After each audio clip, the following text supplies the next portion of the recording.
Hello everyone. Good evening and welcome to today's session. I'm Rohan from the Career Company and I'll be hosting today's financial modeling class. A lot of students study finance, but when it comes to actually building a model in Excel, that's where most people feel stuck. We are really happy to have Pratyush Chawla with us today, and he currently works in product finance at Google and has worked at KPMG and Olam. In today's session, we'll understand how numbers and business decisions connect, how what if models are built and real life situation, and what actually makes a spreadsheet good or bad. And please, everyone, feel free to drop your questions in the chat during the session. So, yeah, sir, without taking much of your time, we can start. Cool. Essentially, we're gonna spend some time today to understand the financial modeling. Uh, I kept an idea, given that we all come from different parts of like I was an engineer. I have like zero idea about what financial models were, so it took me a lot of time to ramp up. Where the other folks joining in from other streams, which has some of the financial aspects cover, were obviously ramping fast back on. So I just took the conservative approach, thinking through the fact that most of us are joining in from different spectrums of backgrounds, and hence we are gonna start it from the basics, and then probably you're gonna get up towards a part wherein we're gonna walk through some of the examples, and then I'm gonna work through a spreadsheet example. Uh, and in between, I'm gonna take a pause. I know this is a webinar sort of arrangement, so in case you have any question or query, feel free to drop into the comment box, and I'll be glad to read them all. Cool.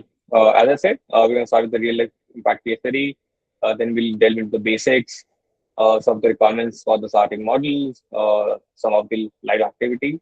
I personally found coffee shop activity to be very resonating with a lot of the audiences. Then going beyond those challenges, uh, then some of the recaps, and then the last Q&A. Now talking about the like one of the most standout examples. So essentially, a lot of M&A activities take place day in and day out. Uh, Indian startups rose close to $60 billion in the last 4 years, and similar activities happen, globally.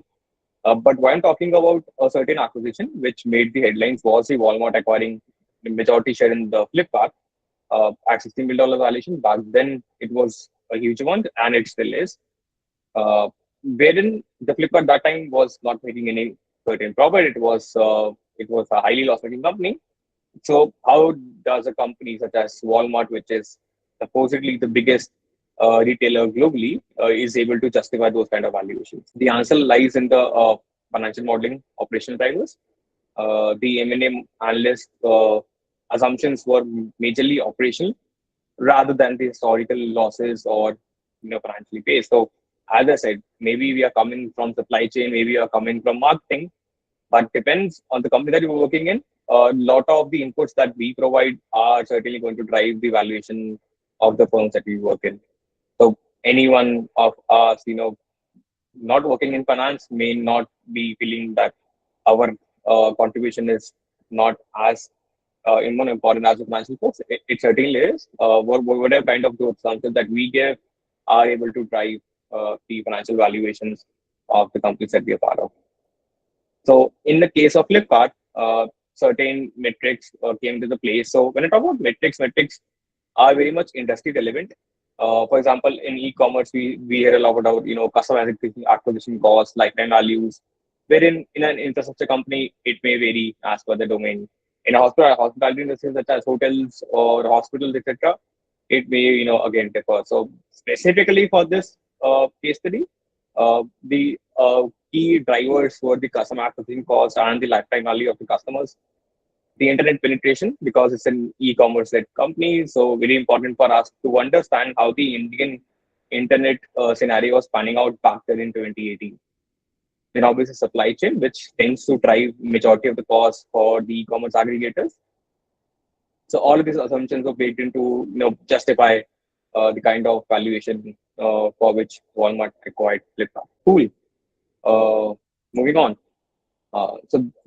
Just a trivia and a fun fact. So 75% of the global institutions leverage AI and machine learning now, alongside obviously the spreadsheet models, and this allow them to learn the models and execute the Monte Carlo simulations.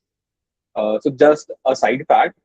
Monte Carlo simulation. So when we work through this financial modeling, and while you have worked probably in your previous years of academic exposure, we probably use a singular assumptions towards any certain metric. For example, if we talk about the revenue growth, we'll say 5%, we'll say 10%, or probably talking about again lifetime value of a customer. You will allocate a certain rupees, right?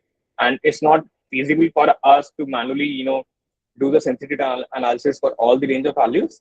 But Monte Carlo simulations allow us to uh, change very dynamically all the assuming values, and then provide the different models which will state the aggressive, conservative, or highly likely case scenarios for the acquisition values.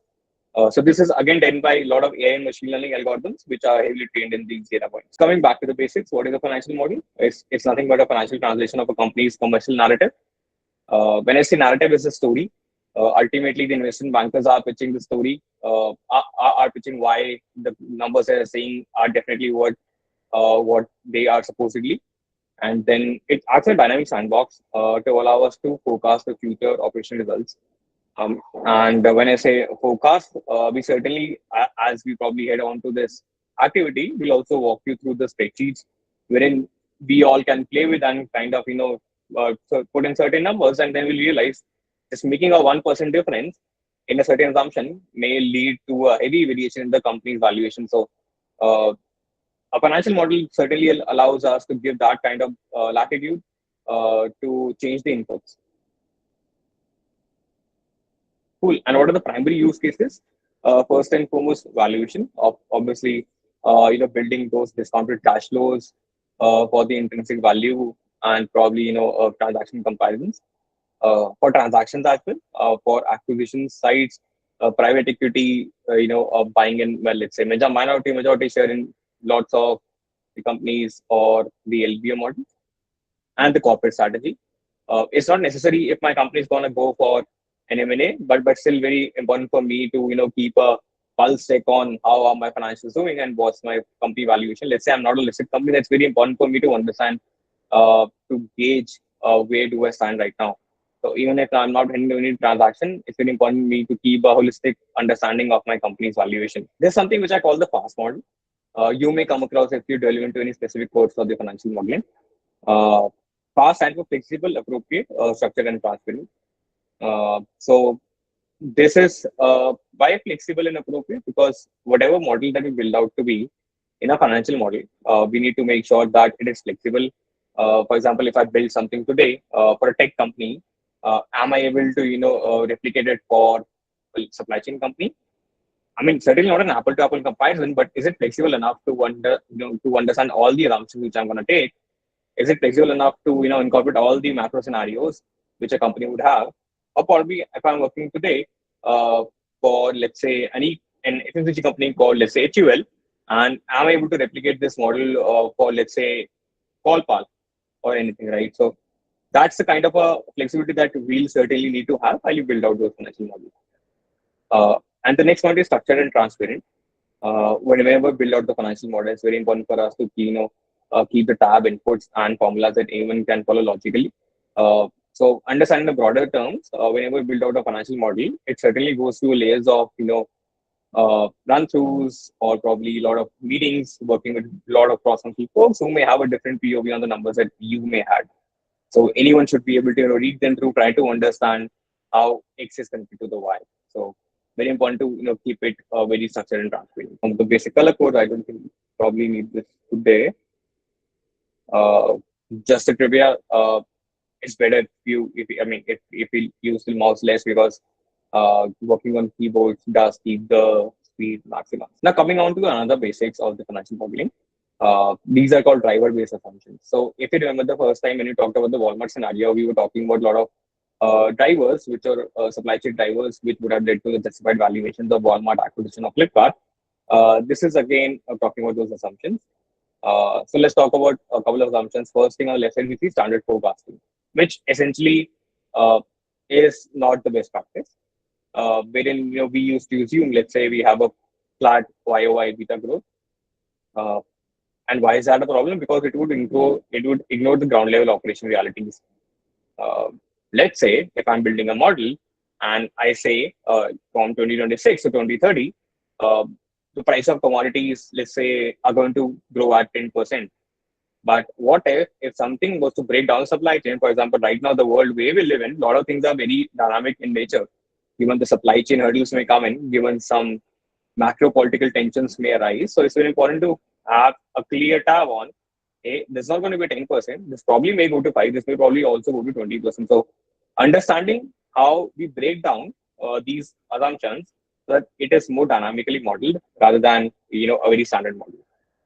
So what's the better methodology here? To break down the revenue into raw units.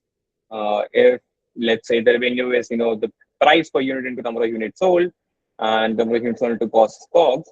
So herein I break them apart and then I model them. So rather than me saying 10% revenue rise, I probably will say price per unit is 10% increasing, but the units sold may probably differ. So always try to break it down into different drivers rather than combining the drivers. Let's talk about schedules. Uh, Schedule with a simple language is something around some of the common use notations in financial models, which are essentially the part of it, no matter what kind of industry I am in, no matter what sort of use for a financial model is. Schedules such as working capital, depreciation, etc., is something that you're gonna see in and out in all the financial models. So let's talk about working capital now. Working capital is the timing gap between a sale and actually collecting a cash. Uh, it's a very nuanced thing, and probably sure into your managerial accounting subjects in the first year you probably would have also covered it. But it's not that if I sell a product right now, I'm gonna get cash on the same day. It certainly have to go through a lot of different processes, and also I have to account for the days to creditors, the days to debtors, and the cash conversion cycle. So I have to account for the fact that if I'm gonna put the money in the company, it's gonna take, let's say, 45 days for that cash to be actually realized into my account. Now coming on to the key aspect, this is I can't I would say highlighted enough is capex and depreciation. These are essentially part of the majority of the companies. If you're part of an infrastructure company, then this is the key factor. Or probably in the company, even if you're working in tech company, we probably will have a fleet of data centers that we operate in. We probably will have a fleet of equipments that we use in a day to day. And if they constitute majority of the asset value, then capex and depreciation are both going to be a key crucial aspect in the working of the financial statement. So capex is the immediate cash that we spend on the long-term physical assets. We buy coffee machines, we probably will buy uh, another machinery equipment, etc. That we are going to build out, and we are going to use that investment to squeeze our assets, to milk the assets, as to say, and get the revenue from it. And how does it impact the free cash flow?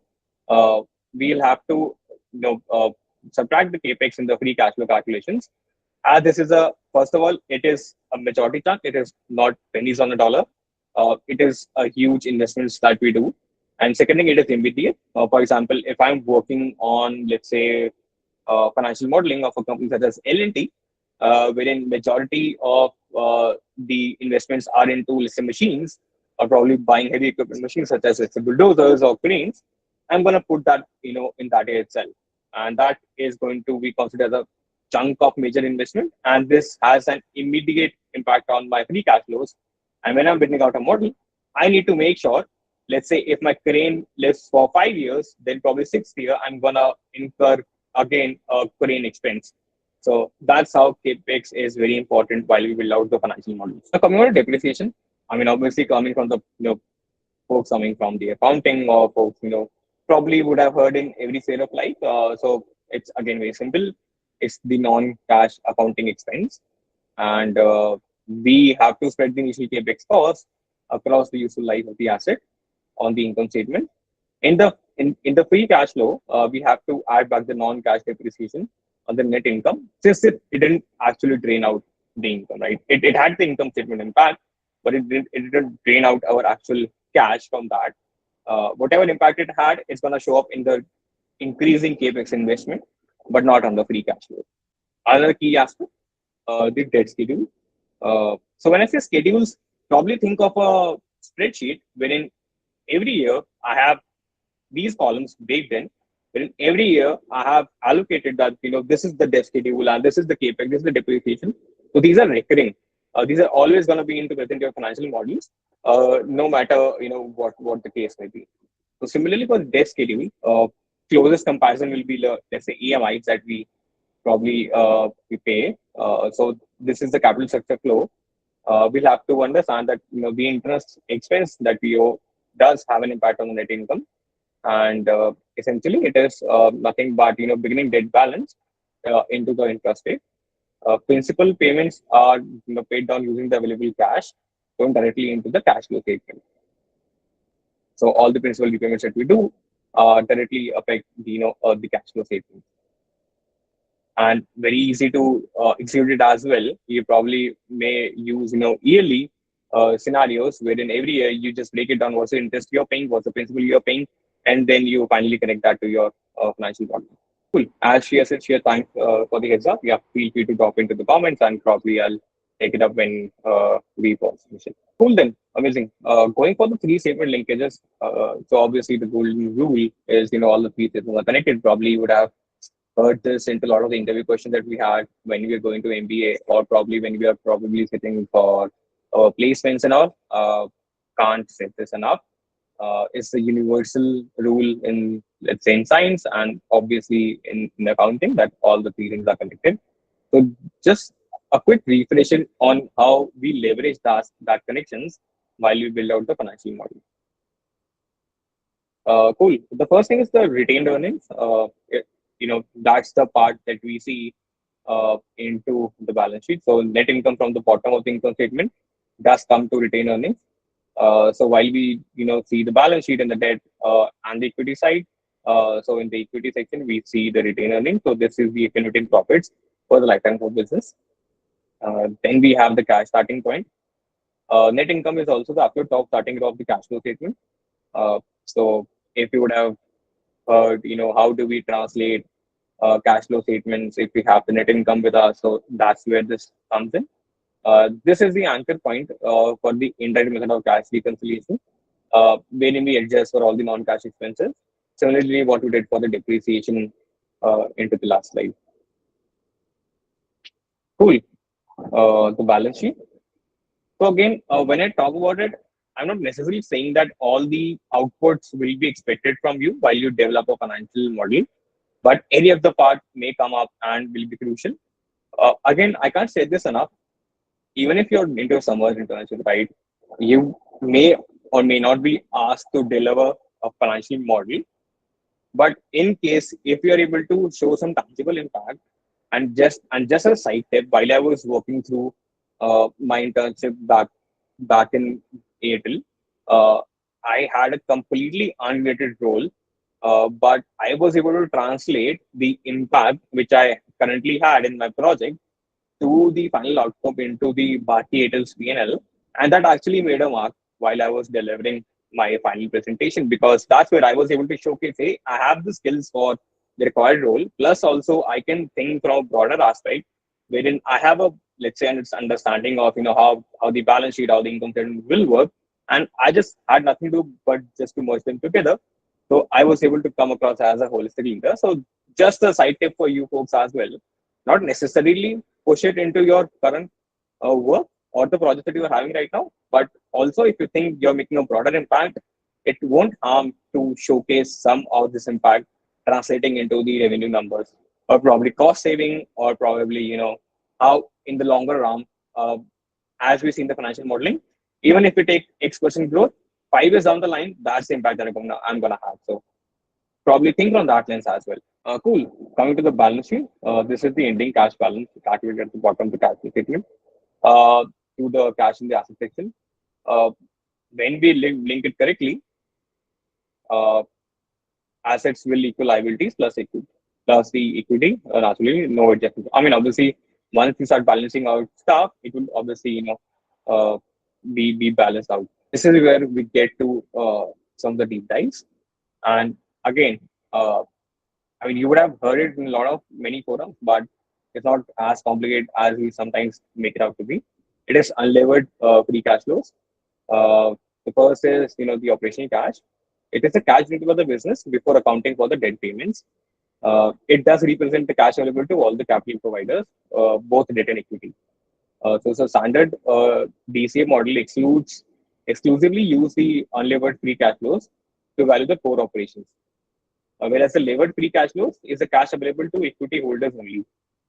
So the levered cash flows has the cash available to equity holders, whereas the unlevered accounts for all the capital providers.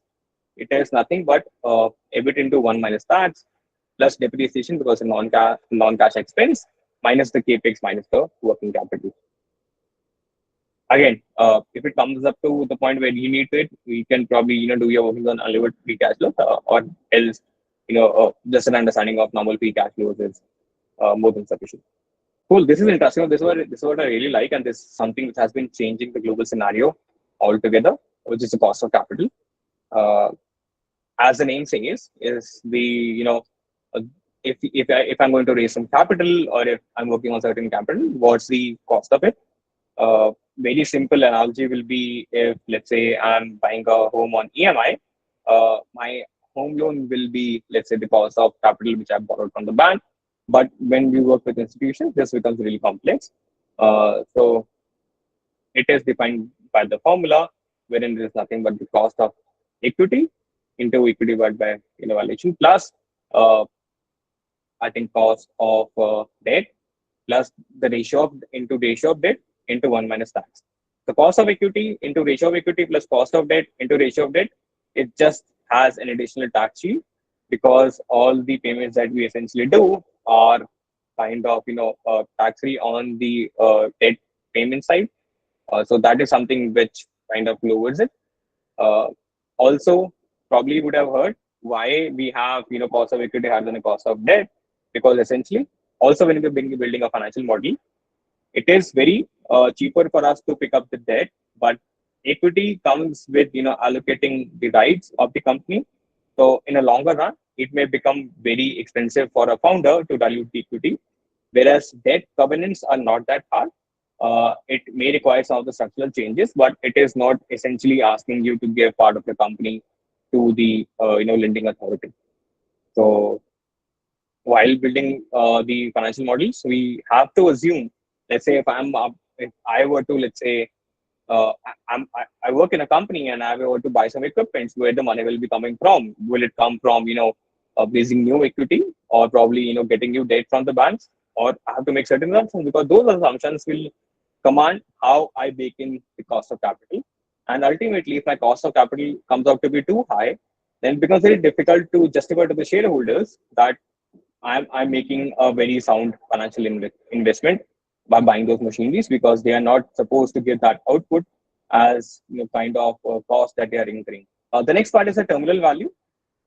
Uh, so to put into simpler words, if I'm working on a financial model, let's say if Reliance made the financial model in 1980s or 1990s, they probably would have an understanding, let's say 10 years down the line. But given the industry is so dynamic, nobody has the capability to forecast, let's say, beyond 10 years. 10 years is also a very aggressive number nowadays. But let's say beyond 10 years, nobody has the capability to forecast. So then what should we do? We assume a terminal growth rates, so that we'll say that after, let's say, 5 years, 10 years down the line, that's the rate probably at which the company will grow. Because everyone understands that we may not have that kind of exposure, that we are able to build out such a high or such a long running visibility onto the company's valuation. So this is nothing, so first of all, this is done by the Gordon growth formula, in which terminal value is the free cash flow in the fifth year into 1 plus G, G is the growth rate, divided by WACC, the last side, the cost of capital minus the growth rate. So that's how we do the terminal valuation for a company. And that's when you say, what, this is terminal value. This is supposedly, the value of the company done at, let's say, fifth year or sixth year free cash flow. And then after that, we have taken a steady state growth rate by which we are doing the forward looking. I'm going to take a pause before we deep dive into one of our live example, wherein we will try to do uh, coffee chain analysis, wherein imagine yourself as a local coffee shop chain. We plan to build 5 new stores, uh, and this is the values that we have available to us. Then the building cost per store comes out to be 50 lakhs. The first year store revenue comes out to be 80 lakhs. Operating margin given to us is 20%, and tax rate is 25%. Cost of capital is 12%, and perpetuity growth is 3%. So let me just quickly show how would a financial model for this be looking like. I will have to probably zoom in a bit. Cool, folks. Can you see my screen? What I've done is I've just copy pasted those assumptions over here. So again, while you're working on such financial models, you will probably will need to check with a lot of. This is just a coffee shop, right? But you're working on large conglomerate, or let's say even a startup, you need to catch up with a lot of different cross-functional people who will give you these inputs. What are the number of stores that you are having? What is the average cost that takes to build up a store? Uh, you'll probably talk to the sales folks, understanding what's the revenue growth rate. You talk to financial folks who understand what's the operating margin per store. So again, this inputs is not arbitrary. This comes from having a large number of cross-functional uh, uh, meetings with a lot of influential people. So just to understand in your company how does these things put together. Cool. So let's say year zero. I mean, don't go beyond now. Let's talk with the year zero, which is day zero. We have put in 250 lakhs, 2.5 CR. We don't have any operations, so nothing comes in over here. Our free cash flow stands at minus 250. Right. So let's come to year one now. Year one, we are not putting up anything now. Our revenue is 400 lakhs for the first year. Operating margin, as we said, was 20%. So as that, taxes we said were 25%, and then we had the unlevered cash flow, which is nothing but the amount left after we pay out the tax.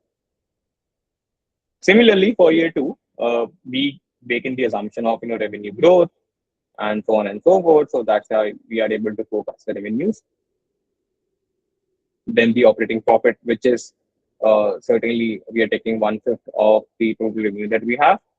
Taxes we are taking standard 25%, and cash flows are something which are left after this. So we do it, let's say, for 5 years. Amazing. Now let's see how are we building up the financials for it. Uh, so year five terminal value is obviously will come over there. So total cash flow, as we said, we had put in 2.5 CR into the first year itself. So we took that. Then comes the next year. Next year, the total cash flow available to us was 60. So you see the interconnectivity over here.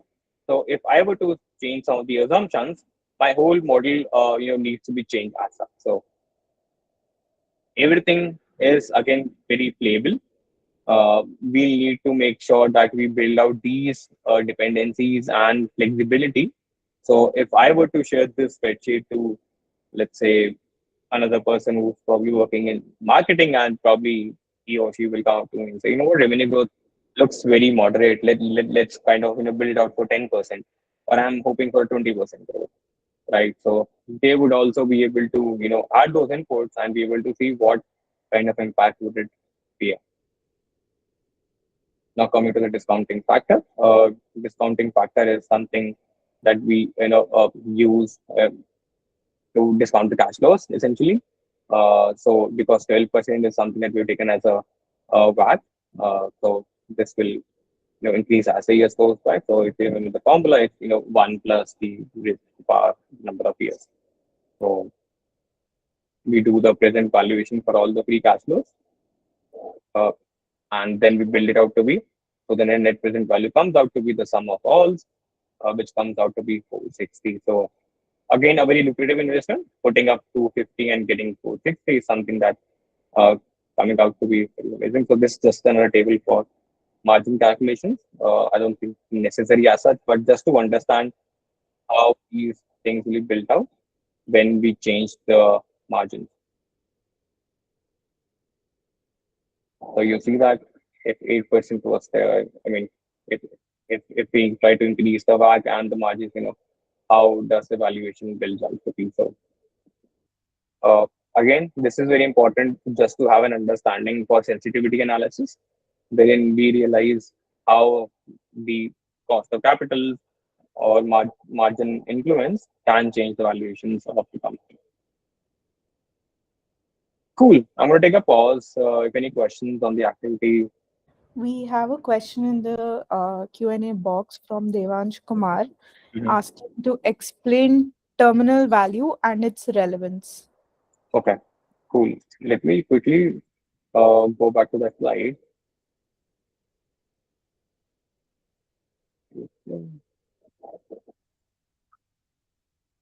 Cool. Uh, so as I said, where this terminal value is coming from? I have my discounting factors. I have my projections for the revenue. I have my projections for everything. But after a certain point of time, those projections may not stand ground because we don't have that kind of aggregated data, which helps us to project what happens, let's say, after 6, 7 years down the line. Let's say even 10 years down the line. I mean, I'm not saying we could not. We could say our revenue will grow by 10%. Amazon could say our revenue will grow by 15%, but who knew AI will come in? Who knew probably they'll be, have some challenges into geographical expansion due to macro political tensions, right? So that's why to make those analysis up to a point wherein we have the highest confidence, we use the terminal value. So this is nothing but the estimated value of a business or the asset after the end of a specific projection period, and after that, we assume that it grows indefinitely.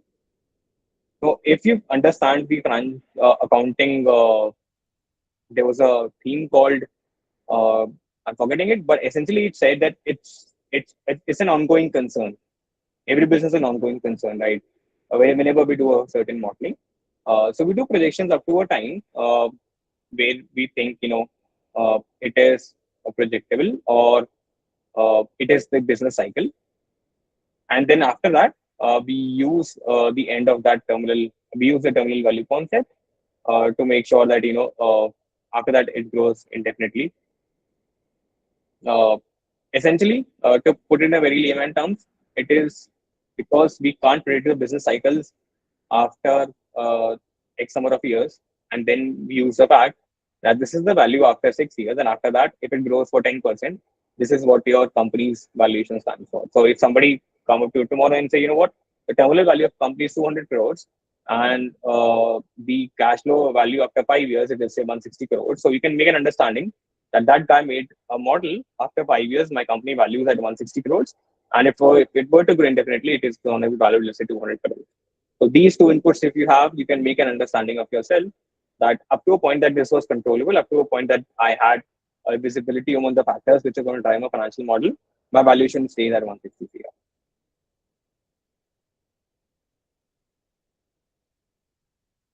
So, Devansh, was it any better or clearer?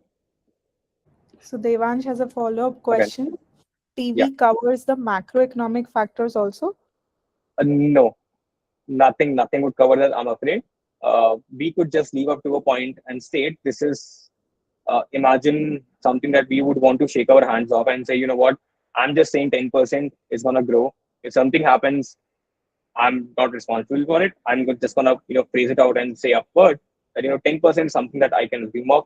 And after that, something were to change macroeconomically or to the company, nobody knows, what happens. So if I just give it to that, and that's where I leave it, because we can't uh, extrapolate the macroeconomic changes, or let's say any of the factors, even internally something to happen, nobody knows, right?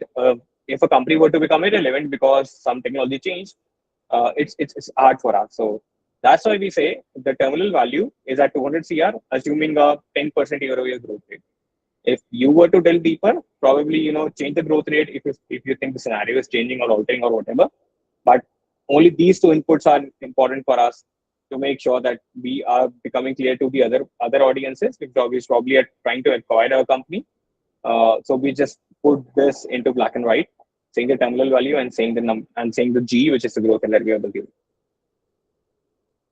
because in a real scenario, nobody can actually able to predict any of the unforeseen drivers to the company's revenue.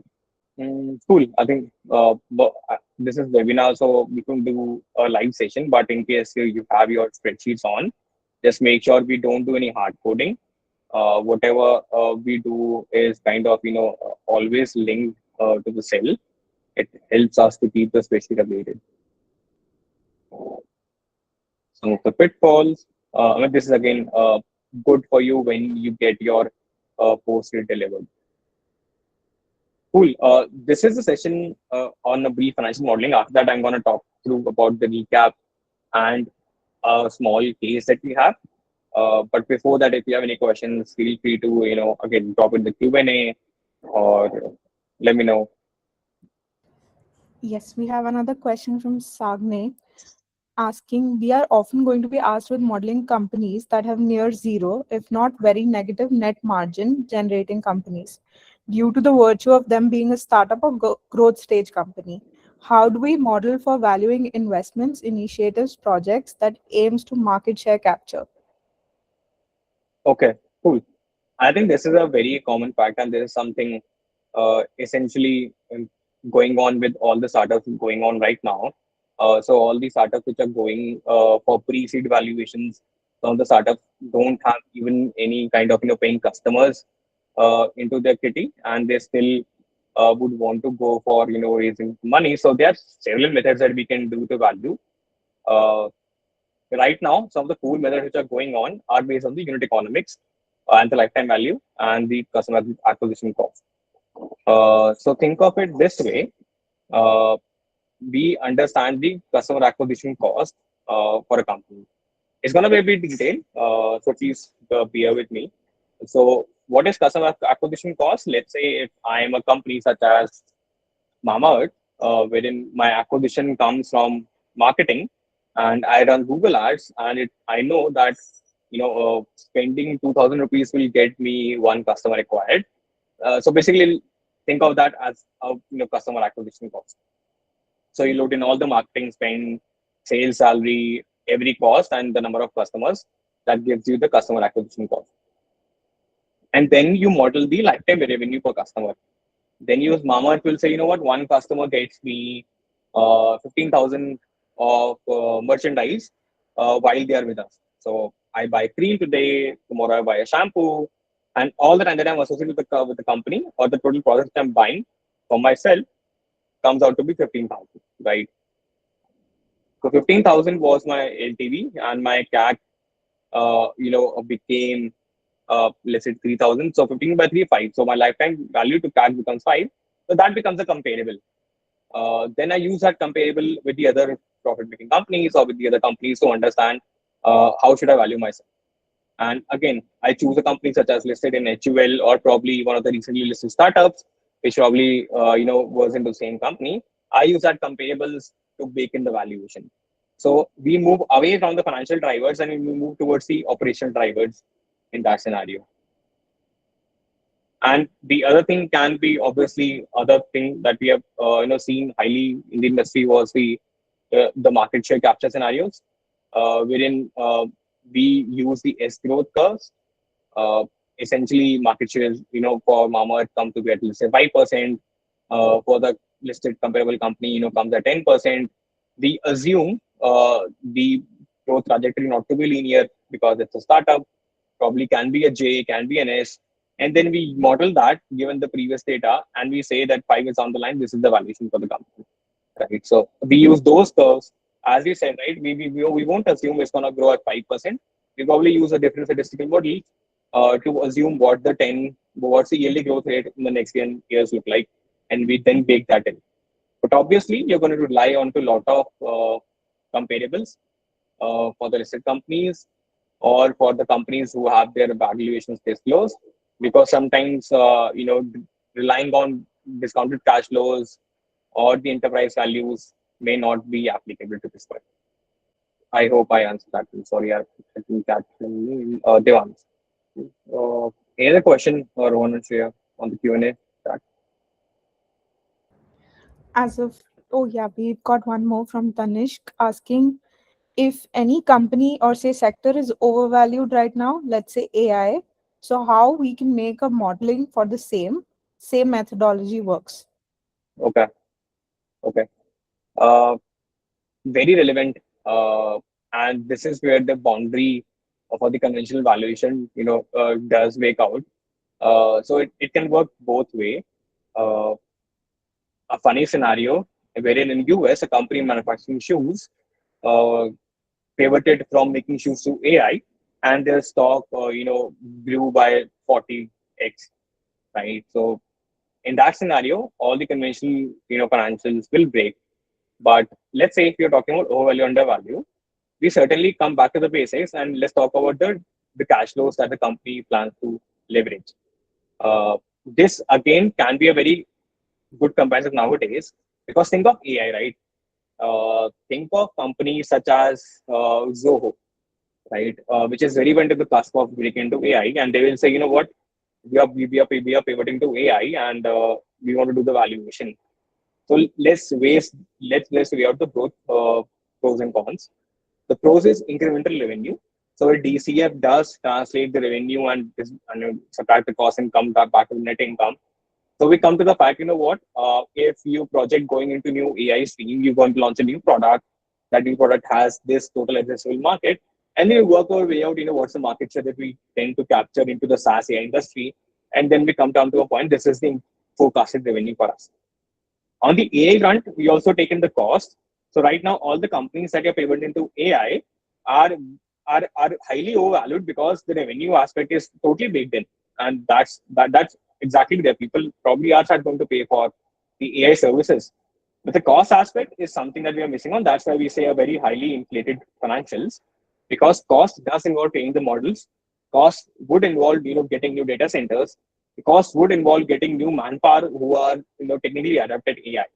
So while you are building out a financial model, and if you're privy to the industry, it's very crucial for you to bake in the both scenarios. And then probably you'll see your valuations will come into more of a digestible terms rather than growing 40x valuation in a single day, right? So most of the folks who buy into the frenzy are just taking in the mind the revenue piece, or just about the new customers coming in, but not the total cost associated with it and the sustainability for it. So in the financial model, we talk about uh, the top line aspect, the income that you are getting. We talk about the cost. We talk about the cost of capital as well, and we also talk about the capex, right? So getting new data center, etc. So if you make that in together, you will see the financial models work in parallelly, granting their peers, but coming out to a very good valuation figures rather than the adjusted value.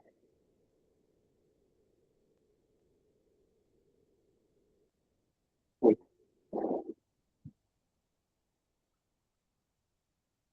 Cool. Share on any other thing in the chat box? Nothing as of now. We can continue. Cool. Amazing. Cool. I think we are on right time as well. Interestingly, we do have a small case for you.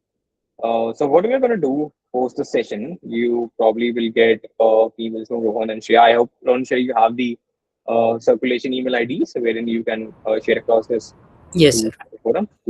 We'll also share this post it, but also we'll share a kind of a mini activity. We'll give you all the ingredients to build the financial model.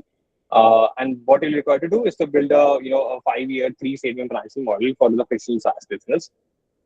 Any of the SaaS business that you probably would have heard of, Salesforce, etc. Think of that as a SaaS model. We'll give you the historical financials forward, price levels, etc. You'll get a PDF form, and you will have to deliver a functional model, Google Sheets or Excel file, anything you are more comfortable with. You need to share that link to the team, and they probably are gonna, once they gather all the outputs, I'm gonna, you know, sit out at them and just try to see, what did you do, and probably you'll also hear back from me. So, a very simple activity. You'll get the material. You need to build out a small financial model and share it back to the team, which ultimately will flow back to me. Cool. With that, we come to the Q&A, or okay, the question. Cool. Thank you, folks. I do understand it's a Sunday evening and into one of the most busiest times of your life. I see Adit, you have your hand raised. Cool. I think that was what I mistake. But nonetheless, thank you, folks, for uh, bearing this session with me. I really appreciate you taking your time. One of the most interesting times of your life. Uh, do enjoy your summer placements and make sure all the learns that you have gathered in your first year MBA, do try to apply them. If you are trying to get a PPO, then please go for it. It definitely, if you have made the decision of going for that, then keep all the grindings and hard work going on to make sure you convert that into reality. For the financial understandings and everything, Rohan or Shreya can combine the questions if you have any for the post sheet or for the session. I'm happy to answer that for you. And the career company is also very happy to be part of the process with you as you grow along. With that, we end the session. And Rohan and Shreya, if you have any parting Thank words. you so much, sir, for taking the time for the session. It really means a lot. Rohan, you will be sharing the QR for the feedback form, right, to the students? Yes, yes, I'll share. Cool, cool, cool. Yeah, do share that. Is there anything to be done from my side, or can I drop off? Yes, sir. You're done. Cool. Thank you, folks. All the best. Thank you so much, sir. Thank you.